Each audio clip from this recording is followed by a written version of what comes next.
Dans le christianisme oriental, le grec est resté la langue dominante de l'Église pendant 1000 ans.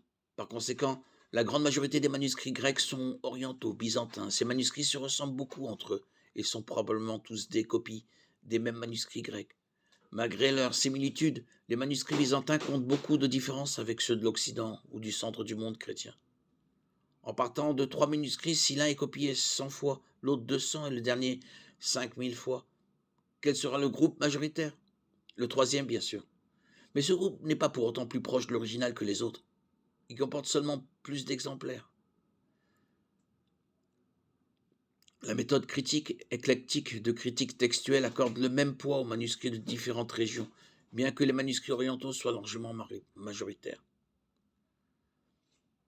En comparant Jean 5, 1, 9 dans plusieurs traductions, on note que le verset 4 est manquant dans les traductions basées sur le texte critique.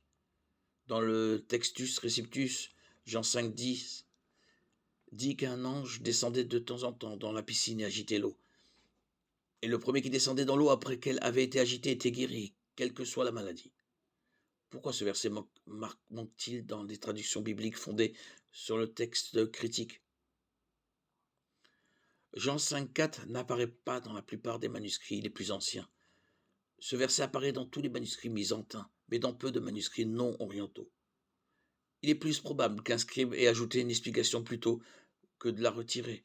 Jean 5,4 explique plus en détail pourquoi l'homme infirme voulait entrer dans la piscine.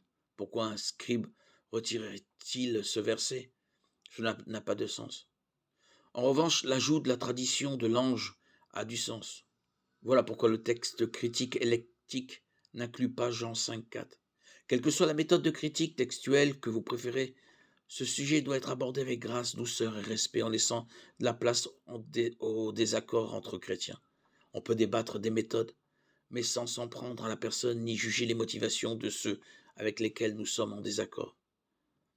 L'objectif premier est le même, déterminer toujours le texte original biblique avec le plus grand degré d'exactitude possible. Il est à noter qu'il n'y a que nos méthodes qui diffèrent.